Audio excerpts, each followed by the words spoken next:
James is the founder of Reflective Management. He's the former head of people at Gravity Payments. And particularly relevant today, he's the host of the Silent Superheroes podcast, where he sits down with folks with mental health challenges and stories of their own to talk about the impact of mental health in personal life and at work. And he's going to be sharing some of his own stories with us today. So I'm going to share some of the story of my life, because stories are very powerful things. You know, life has been good to me. Things worked out pretty well. And there was one thing I could never quite figure out. I would go through phases in my life where everything came super easy. Work was easy, decisions were easy. Then I go through phases in my life where I could barely get things done. I could never quite figure it out. So I was born in the UK, grew up and took a fairly standard path through life. Grew up in what I thought was a decent household.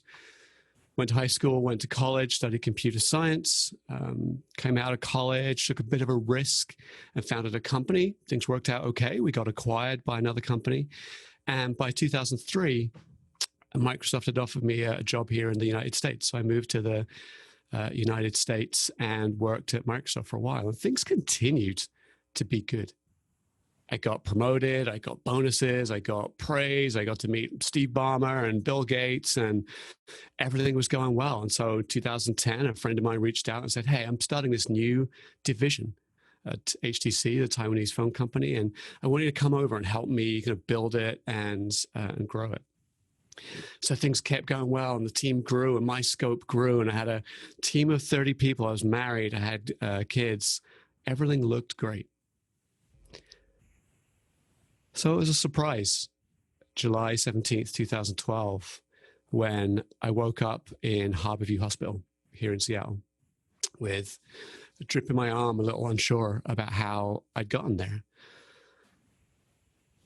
It turns out the night before, I'd gone out to play soccer, got home, got into a fight with my wife, started drinking, went out to the nearest dive bar. And I remember as I left the dive bar, it was me and two sailors. It was like 3 o'clock in the morning.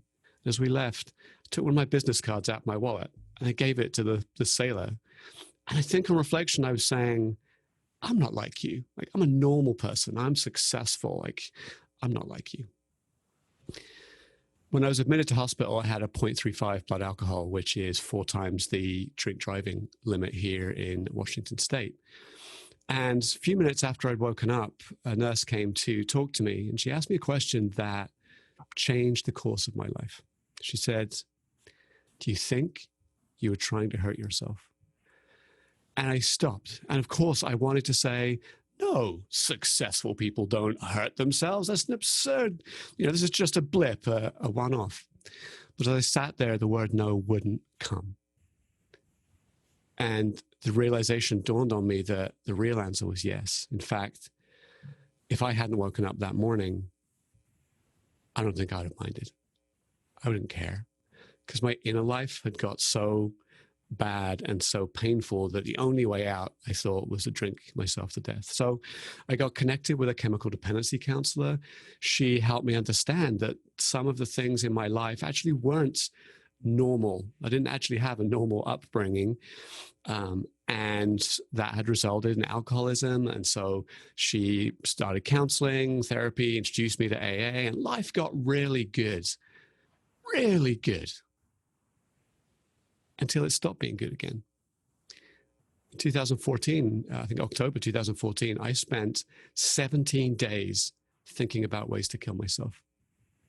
That ended up with me stood on the top of HTC's headquarters building in Taipei, looking over the edge and thinking, should I jump? I didn't. And when I got home, I was in a couples counseling appointment with Amy, my wife, and our counselor was asking me, do you think Amy loves you? And I just couldn't say yes. I couldn't believe that I was worthy of love. And he stopped and he leaned forward in his chair and he said with like kindness and grace, James, you've been doing really well. You've worked so hard, the AA meetings and meditation and exercise and working on your relationship with Amy. It's like, you're doing great. I said, but you know what? We've been here before. And I think maybe there's something clinical going on. If I gave you a reference for a psychiatrist, would you go talk to her about what's going on for you? I said, yes. That was the second question, saved my life. I went to the psychiatrist. She interviewed me, interviewed my family and friends, people that were close to me. And when she'd done all that work, she sat down and said, hey, James, you have bipolar.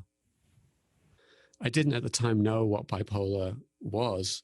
And so over the next 6 years, it was 2014, I've explored what bipolar is. And it's a mood disorder. It's a tightrope where you go, as we heard earlier, from a state of highly elevated mania, where I am on top of the world. I can get work done easily, like taking risks doesn't seem like a big deal anymore.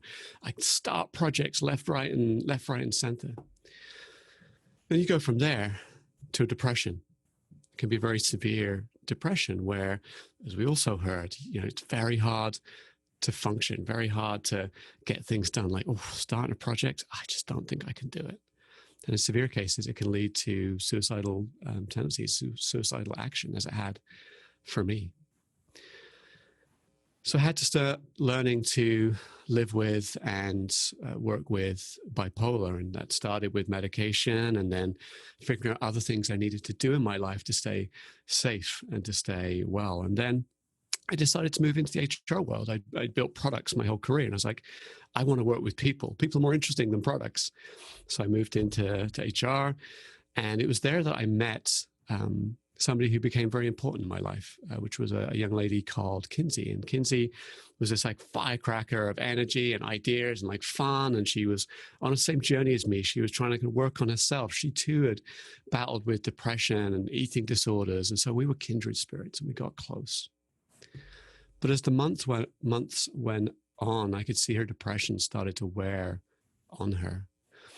In the fall, we had a conversation. It was 3 hours long. I was at a kid's birthday party and she called and she was feeling hopeless. And why can't I get back to the way that I was? I don't know what to do. What medication should I take? Should I go to a hospital? She was just didn't know where to start, where to put ourselves. Over the coming months, things got worse. And they kept getting worse. And on Thanksgiving 2017, Kinsey died by suicide. It's one of the hardest things anyone's ever told me. I'd lost my mom. It was harder than that because I'd watched her struggle, watched her go down the drain. I went to a memorial service and we talked for 2 hours about how great she was and happy and fun and what a good friend she was to people. And for 2 hours, we didn't talk about the depression. We didn't mention the word suicide. We didn't talk about the times that she would come out for coffee with me and she could barely get dressed to come downstairs to the coffee shop underneath her apartment. I was furious. As I left that event, I realized that I had to do something. I had to help have these conversations. A few months before that, I had a conversation with an HR professional, and she had explained to me that, or she'd been asking me about what was going on. I talked about my bipolar, and I realized she didn't have a clue. What's bipolar? She said, I'd never heard of that before. I was like, wow, you work in employee relations in HR and you don't know what bipolar is? That's ridiculous. So I made it my mission to share stories of people who live ordinary, normal lives, who manage and battle with a mental illness. And that became the podcast I host called Silent Superheroes. Each episode, I tell a story.